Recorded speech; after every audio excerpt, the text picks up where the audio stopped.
My name is Willie Chambers Brothers.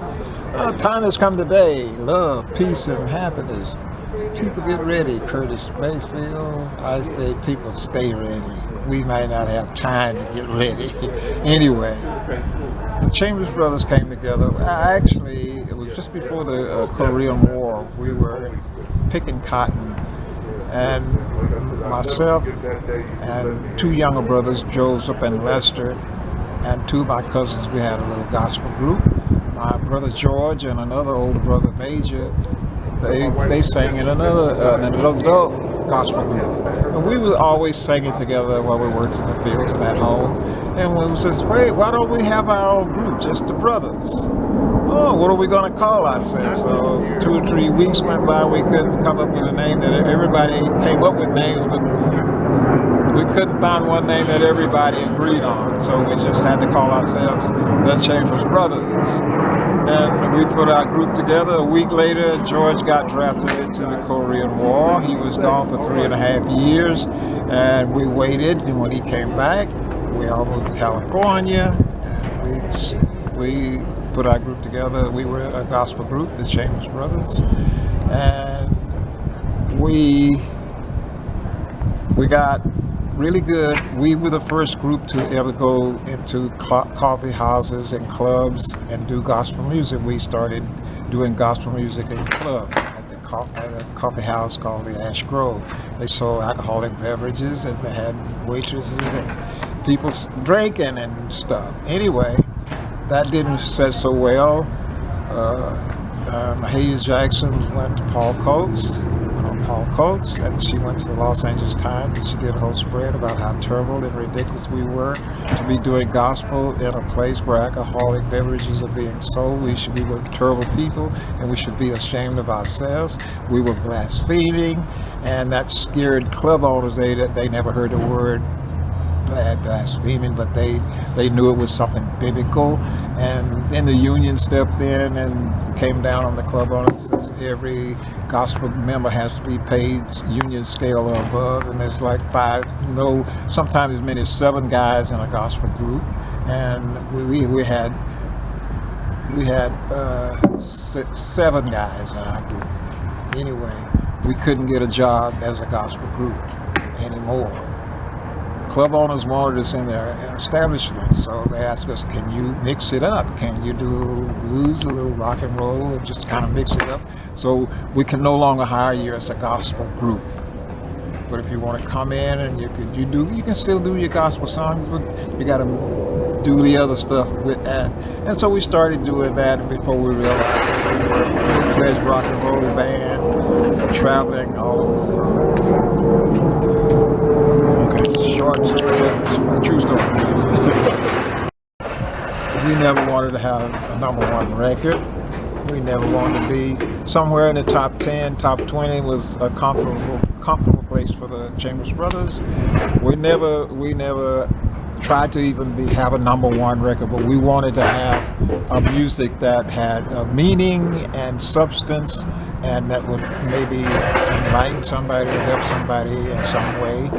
And Time Has Come Today was done in one take. We weren't allowed to record that. When we signed with Columbia Records, the president of Columbia Records came to a meeting, welcome to the club, welcome to the label meeting, and and when he was leaving, he says, oh, by the way, that song, The Time Has Come Today, we won't be doing that. We don't do that kind of shit on this label. And our producer had followed us around for 2 or 3 years, and his biggest dream was to someday record The Time Has Come Today. Anyway, now we got the president of the company telling us we're not allowed to record The Time Has Come Today. A few days went by, and our producer called us, David Rubinson, and he says, I don't care what, he was a staff producer at Columbia Records. He says, I don't care, maybe I'm going to lose my job, but we're going to record that song. And when we get our recording date, you guys come up an hour early. We're going to set up the amps. We're going to record The Time Has Come Today. Whatever we get, that's what we're going to have to live with. We can't listen back. We can't overdub. We can't fix nothing.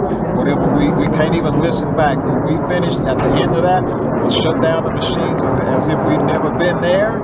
and we're going to record the time has come today. And that's what we did. It was all done in one take. As we were recording it, our producer, David Rubenson, was doing the effects at the same time that we were playing it live in the studio. So we just shut it down. The next time we heard it, it was on the album. That's the birth of The Time Has Come Today, and it's still one of the biggest records that Columbia Records will ever have. It's still growing, it's still going, it's still supporting me and my brothers, and it's in Summer of Soul. It's Denzel Washington's Casualties of War.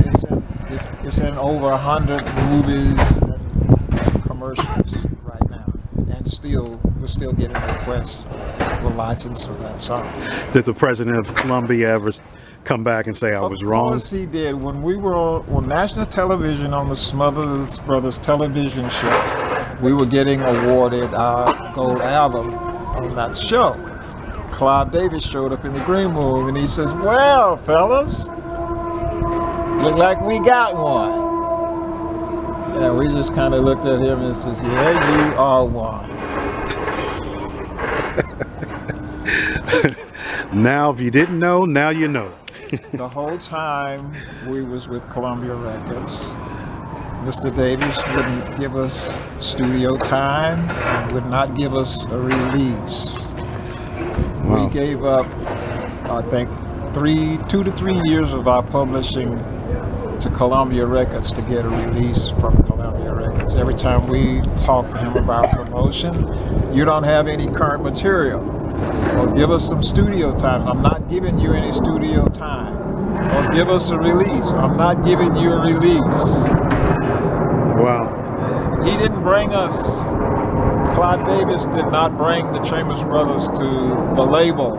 It was Mr. Hammond himself that brought us to the label. I think Mr. Davis might have had a problem with that somehow, but we never got any really good love and treatment from him. Well, most of the time we was there, it was like we couldn't get studio time. We couldn't keep pumping out material. We had written songs that stacked up. A lot of them still to this day has not been recorded. We weren't allowed to have studio time. Well, he's missed out on another good artist like Phyllis Hyman as well. He had issues with her and other ones too. I guess he has his favorites, whether it be a Whitney Houston or a he had Aretha Franklin too. Yeah. Well, I guess he liked. Well, he didn't have success with her either until she went to another label and she just busted out really big. He didn't know how to handle.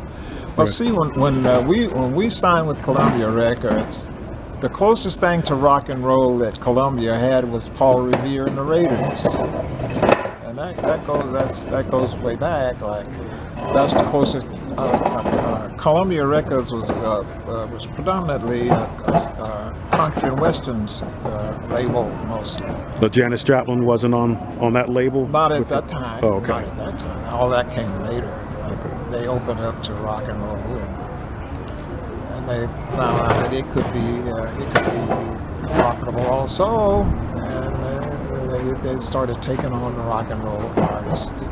Okay. How can fans keep in touch with you? Do you have social media or anything, or? Do I have social media? Twitter, Facebook, I do. The person that handles all of that stuff is not here, and I don't know. No, the number. Okay, I was just asking. If I didn't ask the question, people are like, "Why didn't they ask it?" All right. She handles all of that. All right. Thank you very much, Mr. Willie Chambers of the Chamber Brothers.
like to see more videos like this, please subscribe to Ben Elsewhere on YouTube.